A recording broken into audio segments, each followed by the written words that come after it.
Class 12th की physics में हम लोग आज से शुरू करने जा रहे हैं। आज ये फर्स्ट डे है क्लास 12th की फिजिक्स का। और पहले चैप्टर का नाम क्या है आपका? विद्युत आवेश एवं क्षेत्र।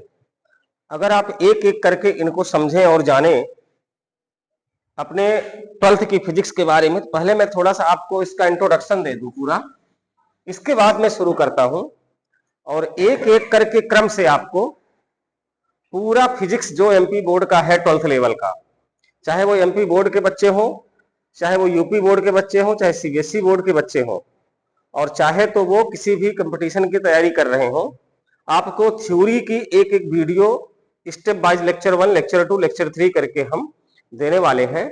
और इसमें एक खास चीज रहेगी, प्लेलिस्ट में आप जाएंगे, जब चैनल की प्लेलिस्ट में जाओगे तो वहां पर आपको class 12th physics Hindi medium, class 12th physics English medium, दोनों भाषाओं में अलग अलग मिलने वाली है।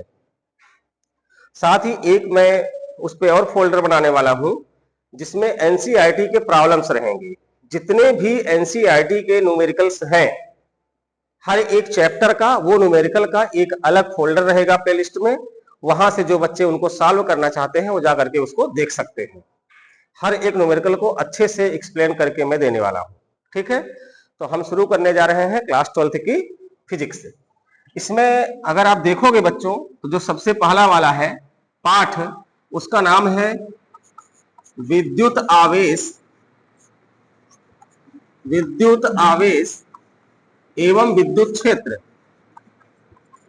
एवं विद्युत क्षेत्र। ये आपका पहला वाला है।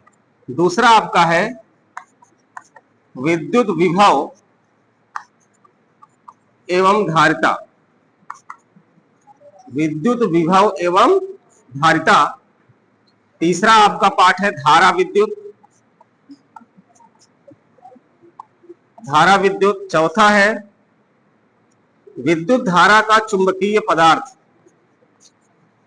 मेरी बात आप तक सुनाई दे रही है?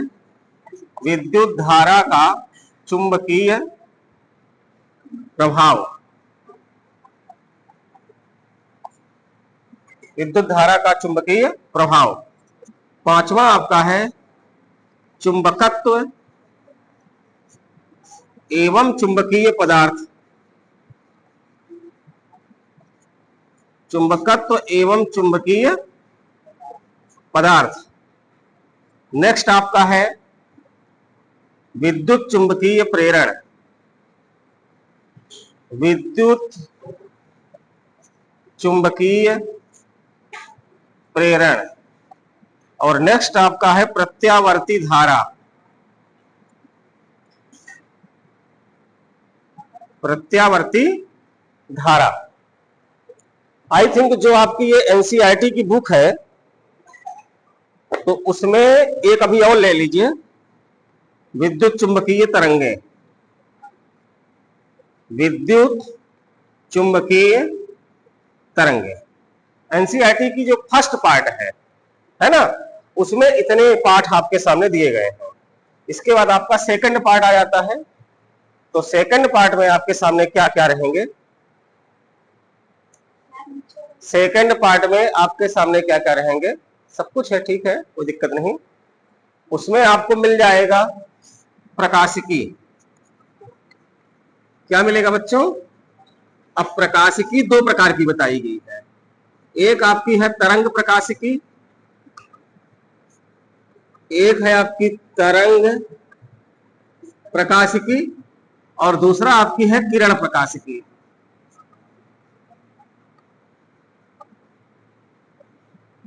प्रकाशिकी में एक है तरंग प्रकाशिकी, दूसरा क्या है? किरण प्रकाशिकी।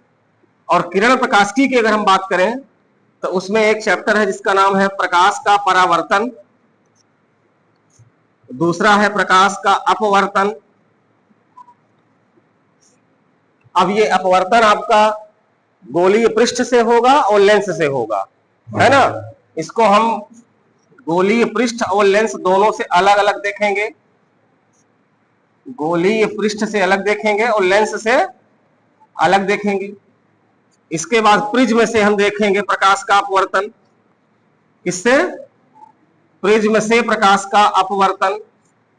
इसके बाद आता है प्रकाशीय यंत्र। प्रकाशीय यंत्र। इसके बाद एक चैप्टर आपका आएगा परमाणु एवं नाभिक। परमाणु एवं नाभिक। और एक आपका क्या आता है, आपका प्रकाश की द्वैती प्रकृति। एक चैप्टर आपका आएगा प्रकाश की द्वैती प्रकृति। और एक चैप्टर आपका आने वाला है क्या अंतिम में, कि अर्धचालक वाला पार्ट जो होता है, ठोस एवं अर्धचालक युक्तियां। उसका क्या नाम है, ठोस एवं अर्धचालक युक्तियां। ये पूरी 12वीं की फिजिक्स यहां मैंने आपको दिखाया है, ध्यान से समझना है आपको। ये पूरी फिजिक्स आपका इतना पढ़ने को आपको मिलने वाला है। और मैं ये सब क्यों कर रहा हूं, क्योंकि एक सीक्वेंस में, एक सिस्टमेटिक तरीके से, एक क्रम से आपको पूरा कंटेंट मिलने वाला है यहां पर। अगर मैं बात करूं कि आज से क्रम से आप पढ़ना इसको शुरू करते हो, तो हम आपको 5 से 6 महीने मेरे साथ आप जुड़े रहिएगा। रोज आपको एक लेक्चर मिलेगा, प्रतिदिन आपको एक लेक्चर मिलने वाला है। और ये आपकी पूरी की पूरी फिजिक्स खत्म हो जाने वाली है, काफी अच्छे से खत्म हो जाएगी। थ्योरी प्लस एनसीईआरटी के जो न्यूमेरिकल्स हैं, थ्योरी के साथ साथ एनसीईआरटी के जो न्यूमेरिकल्स हैं वो भी हम आपको दे देंगे, ठीक है। तो अभी हम लोग, अगर आप चाहें तो पूरे चैप्टर का स्क्रीनशॉट भी ले सकते हैं कि कितना हमको पढ़ना है, ठीक है ना। अब हम शुरू करने जा रहे हैं पहला चैप्टर। आई बात समझ में? तो मैं साइड में हो गया हूं, आप पूरे चैप्टर का स्क्रीनशॉट ले लीजिए। अभी आप देखिए, हम शुरू करने जा रहे हैं फर्स्ट चैप्टर।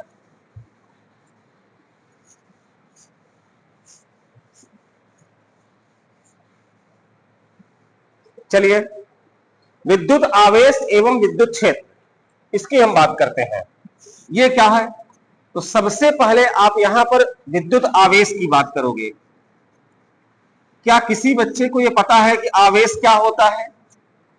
आवेश किसी पदार्थ के अंदर एक ऐसा गुण है जिसके कारण वह दूसरे वस्तुओं को अपनी ओर आकर्षित करेगा या तो प्रतिकर्षित करेगा। कोई दूसरे पदार्थ को आकर्षित करने या प्रतिकर्षित करने का जो गुण आ गया, उसको हम क्या बोलेंगे? आवेश बोलेंगे। आवेश कितने प्रकार के होते हैं अगर हम बात कर लें? आवेश कितने प्रकार के होते हैं? 2 प्रकार के। एक आपका होता है धनावेश और एक आपका क्या होता है? ऋणावेश होता है। एक है आपका धनावेश और एक दूसरा क्या है आपका? अच्छा, किसी पदार्थ में धनावेश कैसे आया और किसी पदार्थ में ऋणावेश कैसे आया? जिसमें, जैसे मान लीजिए कि आपके सामने ये एक पदार्थ है, ठीक है ना। अब इसके पास कुछ इलेक्ट्रॉन होंगे और कुछ प्रोटॉन होंगे, ऐसा कुछ समझ में लीजिए आप। अब अगर हम मान लीजिए कि जितने इलेक्ट्रॉन हैं उतने प्रोटॉन हैं, मतलब जितने इस पे धन चार्ज है उतने इस पे ऋण चार्ज है। मैंने क्या कहा? जितने धन है उतने ऋण है। अब अगर यहां से मान लीजिए कि एक ऋण बाहर निकल गया, तो ऋण का मतलब क्या होता है बच्चों? इलेक्ट्रॉन। ऋण का मतलब क्या होता है? इलेक्ट्रॉन। तो एक इलेक्ट्रॉन जब इसका बाहर निकल गया तो इसमें धन वाले कितने बचेंगे? 3। ऋण वाले कितने बचेंगे? 2। तो तुमको देखो, 2 धन 2 ऋण मिलके खत्म हो गए, तो इस पे ओवरऑल क्या बचा? धन बचा एक ठो। यानी कि अगर एक इलेक्ट्रॉन निकल गया तो उस पे एक धनावेश आ गया। ऐसे अगर 2 इलेक्ट्रॉन निकल जाएंगे तो कितने धनावेश जाएंगे? 2। 5 इलेक्ट्रॉन निकल गए तो कितने धनावेश जाएंगे? 5। जितने इलेक्ट्रॉन निकलते चले जाएंगे उतने ही धनावेश उस पर आता चला जाएगा। तो हम कहते हैं कि अगर किसी पदार्थ से इलेक्ट्रॉन निष्कासित हो रहे हैं, इलेक्ट्रॉन बाहर निकल रहे हैं, तो उस पर कौन सा आवेश आ जाएगा? धनावेश।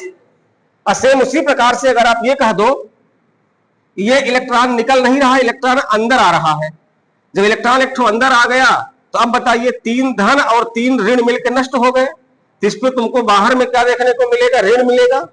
यानी कि कौन सा आवेश इसके अंदर आ गया? ऋणावेश।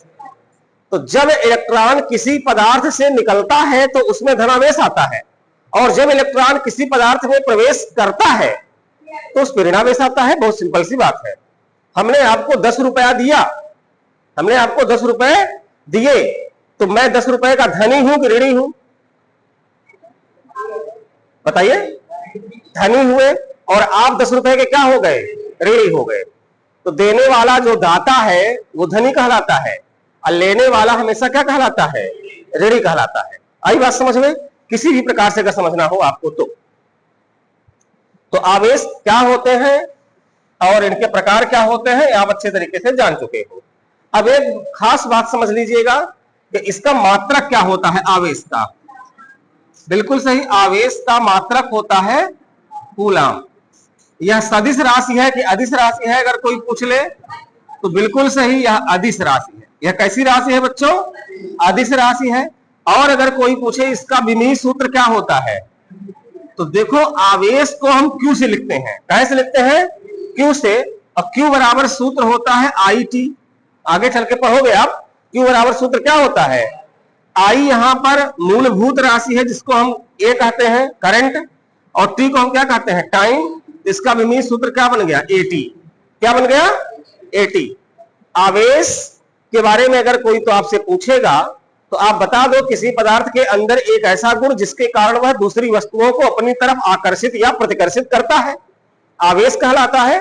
आवेश दो प्रकार के होते हैं, धनावेश और ऋणावेश। धनावेश क्या होता है? जब किसी पदार्थ से इलेक्ट्रॉन निष्कासित होते हैं तो उसमें उत्पन्न आवेश को धनावेश कहते हैं, और जब किसी पदार्थ में इलेक्ट्रॉन प्रवेश करता है तो उसमें उत्पन्न आवेश को ऋणावेश कहते हैं। आवेश का मात्रक कूलाम होता है। ये हमने एम्पेयर्स मात्रक लिखा हुआ है, आगे आपको और मात्रक हम बताएंगे। और यह अदिश राशि है, इसका विमीय सूत्र क्या होता है? एटी होता है। इतनी सी बात आपको समझ में आ गई कि नहीं आ गई, जरा बताना। अच्छा, जब इतनी सी बात समझ में आ चुकी है तो क्यों ना चलो छोटी छोटी और दो चार बातें समझ लेते हैं। आप अच्छे तरीके से जानते हैं कि अगर ये एक धनावेश है और ये भी एक धनावेश है तो ये एक दूसरे को अपनी तरफ आकर्षित करेंगे या प्रतिकर्षित करेंगे? प्रतिकर्षित करेंगे। क्या करेंगे बच्चों? प्रतिकर्षित करेंगे। और अगर ये धनावेश है और ये ऋणावेश है तो ये दोनों एक दूसरे को क्या करेंगे? आकर्षित करेंगे। ये इस पर बल लगाएगा इस तरफ, ये इस पर बल लगाएगा इस तरफ। लेकिन अगर इनकी बात करो तो ये इस पर बल लगाएगा अपने तरफ और ये इस पर बल लगाएगा अपने तरफ, तो ये एक दूसरे को क्या कर रहे हैं? खींच रहे हैं। ये एक दूसरे को क्या कर रहे हैं? दूर भगा रहे हैं। यानी कि दो अगर सजातीय आवेश होंगे तो उनमें प्रतिकर्षण बल कार्य करेगा, और अगर दोनों विजातीय आवेश हो गए तो उनमें, ये आवेश के गुण की बात मैं कर रहा हूं कि अगर दो सजातीय आवेश है, ये आवेश का पहला गुण, अगर मैं इसके गुण की बात करूं तो पहला गुण आप यही बता दीजिएगा कि सजातीय आवेशों में प्रतिकर्षण और विजातीय आवेशों में आकर्षण बल कार्य करता है। अगर दूसरे गुण की बात करें तो आवेश क्वांटीकरण सिद्धांत का पालन करता है, आवेश क्वांटीकृत होता है।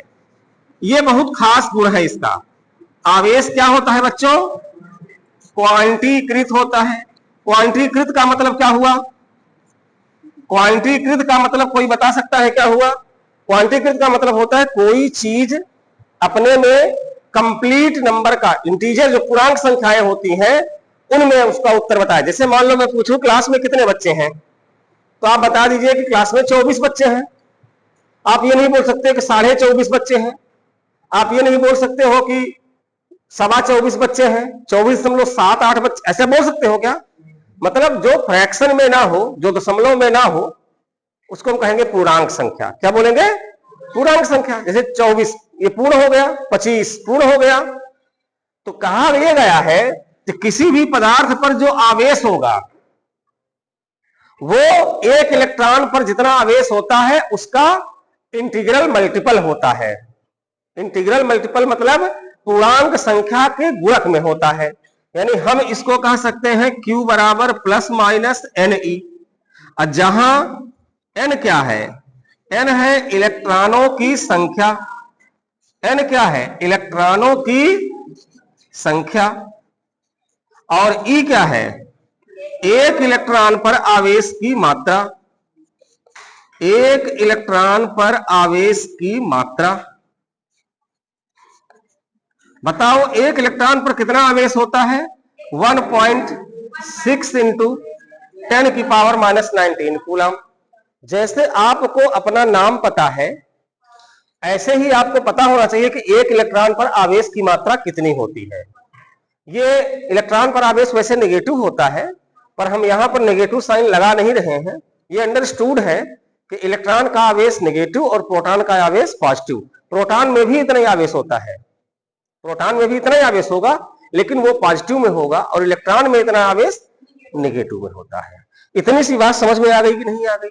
मैंने मान लो एग्जाम्पल के तौर पे आपसे पूछा, बताओ इस चाक में कितने आवेश हैं? इस चाक में कुल कितना आवेश है? तो आप इस प्रश्न का जवाब देने के लिए पहले ये जानोगे कि इसमें कितने इलेक्ट्रॉन हैं। तो हमसे आप पूछो तो गुरुजी बताइए इसमें कितने इलेक्ट्रॉन हैं। हमने बता दिया मान लो बच्चा इसमें 100 इलेक्ट्रॉन है। मैंने कह दिया मान लो इसमें कितने इलेक्ट्रॉन हैं? 100। तब आप बता सकते हो कि ये 100 इलेक्ट्रॉन जो इसमें है, तो हम आवेश बताने में सक्षम हो गए। कैसे सक्षम हो गए? Q बराबर फार्मूला आपको यानी E बताया गया, तो आप n का मान रख दोगे 100 और E का मान आपको यहां पर जैसे आपका नाम पता था वैसे E का मान पता है। क्या कोई समस्या है? अच्छा, तो 1.6 इंटू 10 की पावर -17 कूलम बता दिया, इसमें सब इतना आवेश आएगा। तो आवेश क्वांटीकरण का सिद्धांत क्या बताना चाहता है? किसी भी पदार्थ पर आवेश की कुल मात्रा एक इलेक्ट्रॉन पर उपस्थित आवेश की मात्रा के पूर्ण गुणज में होती है। यानी क्या है? पूर्ण गुणज संख्या है। ई क्या है? एक इलेक्ट्रॉन पर आवेश की मात्रा है। ये 2 नंबर में अक्सर पूछा करता है, कक्षा 12वीं में 2 नंबर में अक्सर ये पूछता है आवेश क्वांटीकरण का सिद्धांत क्या है। आई बात समझ में? तो आप यहां से बता पाओगे कि आवेश क्वांटीकरण का सिद्धांत क्या होता है कि किसी भी पदार्थ पर आवेश की कुल मात्रा एक इलेक्ट्रॉन पर उपस्थित आवेश की मात्रा के पूर्ण गुणज में होती है। Q बराबर प्लस माइनस NE, जहां n क्या है, E क्या है, इस हिसाब से आप इसका जवाब दे सकते हैं। तो ये तो हुआ दूसरा गुण। अब हम इसके तीसरे गुण की बात करते हैं। आवेश क्या? अगला गुण पढ़ लेते हैं। तो आवेश सदैव संरक्षित रहता है। आवेश क्या होता है बच्चों? तीसरा गुण कह रहा है कि आवेश सदैव संरक्षित रहता है। आवेश सदैव संरक्षित रहता है। अब जरा बता दो इसका मतलब, संरक्षित का मतलब क्या हुआ कि किसी भी पदार्थ में जितने धनावेश होंगे उतने ऋणावेश होंगे, उनका बीजीय योग 0 होगा। किसी भी पदार्थ में जितने धनावेश होते हैं उतने ऋणावेश होते हैं, अतः उनका बीजीय योग 0 होता है। या तो ऐसा कह लो, या तो ऐसा कह लो, संरक्षण का सिद्धांत किसी भी चीज का अगर पूछे, किसी भी चीज में अगर संरक्षण का सिद्धांत पूछे तो आप क्या बोलोगे कि ना तो हम इसे उत्पन्न कर सकते हैं ना ही इसे नष्ट कर सकते हैं, केवल ये परिवर्तित होता है ना। तो आवेश को ना तो आप उत्पन्न कर सकते हैं और आवेश को, हालांकि ये समझने का फर्क है। आगे आपको हम बताएंगे कि आवेश उत्पन्न करने की विधियां। अभी आप पढ़ रहे हो कि आवेश को उत्पन्न नहीं कर सकते हैं। उत्पन्न का मतलब यह हुआ कि संरक्षण से कि एक चीज मतलब एनर्जी का एक रूप दूसरे रूप में कन्वर्ट हो जाए। तो हम कुछ ऐसी एक्टिविटी करेंगे कि एक चीज दूसरे रूप में कन्वर्ट हो जाएगी, तो वो आवेश के रूप में कन्वर्ट होकर के आएगी, है ना। तो वहां लग गया संरक्षण का सिद्धांत। जैसे मैं आपको पढ़ा रहा हूं, मेरी बात समझिए ध्यान से, मैं आपको पढ़ा रहा हूं और मेरी एनर्जी का लॉस हो रहा है, लेकिन आप सीख तो रहे हो ना, आप सीख रहे हो कुछ। तो कुल मिलाकर के जो हमारा ज्ञान था वो ज्ञान संरक्षित कहीं हो रहा है कि नहीं हो रहा है, आप में जा रहा है। तो ऐसा समझ लीजिए कि चीजों का रूप परिवर्तन हो रहा है, वहां संरक्षण लग जाता है। यहां अगर हम बात करें तो आवेश को न तो उत्पन्न कर सकते हैं और न ही नष्ट कर सकते हैं, केवल इसके रूप में परिवर्तन कर सकते हैं। जैसे नष्ट करने की बात आ गई, मान लीजिए कि इसके पास मैंने कहा कि कुछ प्लस थे कुछ माइनस थे, और आपने कह दिया कि हमने इसका एक माइनस निकाल दिया। तो इसका एक माइनस निकालने का मतलब क्या हुआ, पहले समझना बात को। इसका एक माइनस निकालने का मतलब क्या हुआ कि कहीं से आपने इसको एक प्लस दिया होगा, कहीं से आपने इसको एक प्लस दिया होगा। और जब प्लस दिया तो ध्यान से देखना है, अब ये 2 ठो प्लस 2 ठो माइनस मिलकर के नष्ट हो गए, 1 ठो प्लस बचेगा कि नहीं बचेगा। और अगर आपने कह दिया कि हमने इसका एक माइनस निकाल दिया, चलो निकल गया, तो एक प्लस एक माइनस मिलकर नष्ट हो गया, तो एक ही प्लस बचा कि नहीं बचा। तो चाहे हम इस रूप को देखें चाहे हम इस रूप को देखें, दोनों में कोई खास अंतर नहीं है, है ना। तो आवेश संरक्षित हुआ कि नहीं संरक्षित हुआ है?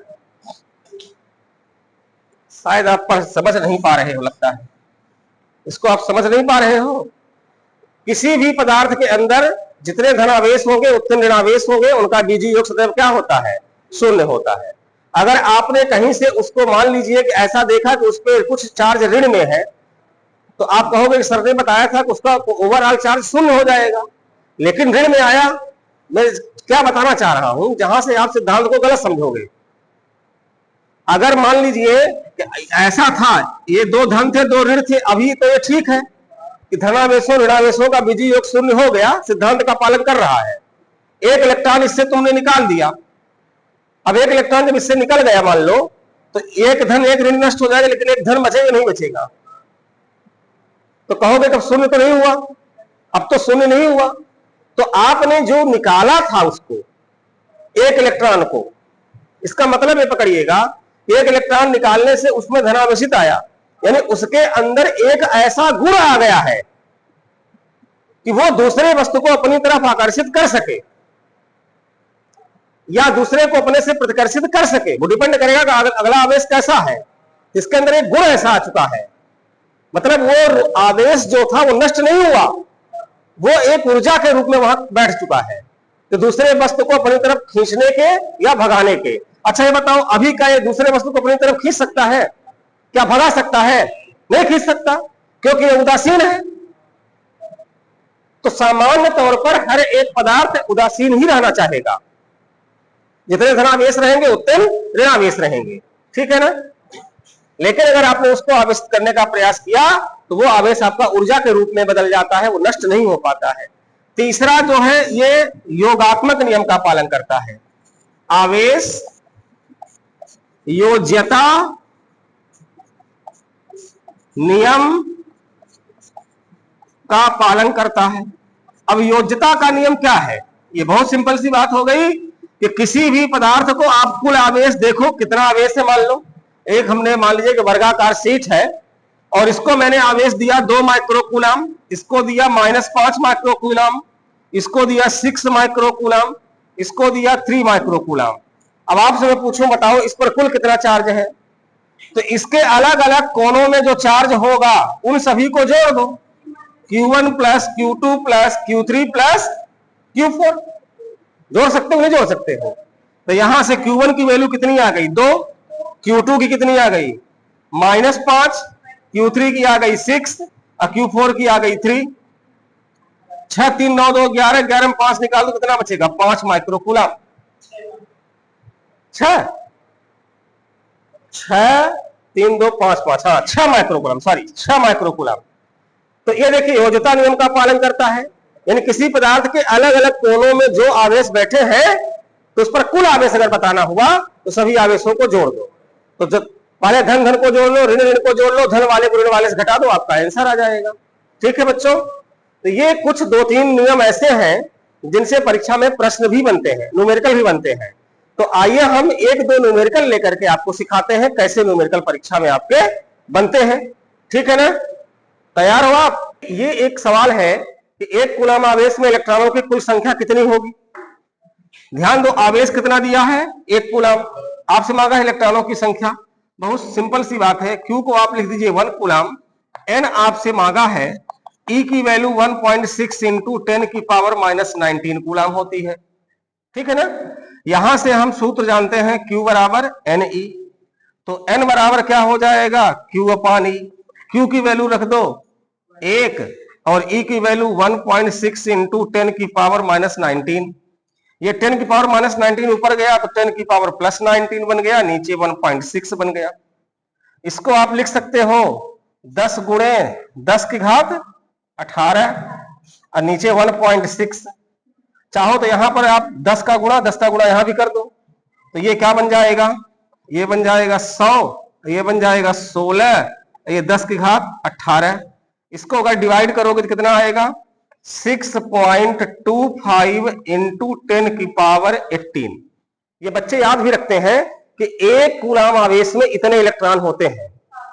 6.25 ही जाएगा क्या? शायद 25 ही जाएगा, हाँ। 6.25 इंटू 10⁻18। तो याद भी रखिएगा, अगर सॉल्व करने को आता है तो आप सॉल्व भी कर सकते हो, ठीक है ना। अब क्योंकि आज की क्लास में हमने आपको पूरा कंटेंट चेकलिस्ट बताने में समय लग गया हमारा, तो आज की क्लास को मैं यहीं पर रोकने वाला हूं और अगली क्लास में हम इसके आगे आपको जो पढ़ाने वाले हैं, तो आवेश का सतत वितरण पढ़ाएंगे, कूलाम का नियम पढ़ाएंगे, वैद्युत द्विध्रुव पढ़ाएंगे, है ना। तो इस प्रकार से मैं अगले लेक्चर में आपको अगला मैटर देने वाला हूं, ठीक है ना। तब तक आप इसको पढ़ते रहिए, मुस्कुराते रहिए, और हो सके तो इसको चैनल को फॉलो कर लीजिए, और क्या कर सकते हो, सब्सक्राइब कर सकते हो, और क्या कर सकते हो, लाइक कर सकते हो, कमेंट कर सकते हो, और सबसे बड़ी बात जो कर सकते हो, आप निरंतर रूप से पढ़ाई कर सकते हो। और मेरे साथ अगर आप जुड़ करके पढ़ना चाहते हैं, अवश्य आपको सफलता मिलने वाली है। मैं सिर्फ आपसे इतना ही कहना चाहूंगा। धन्यवाद।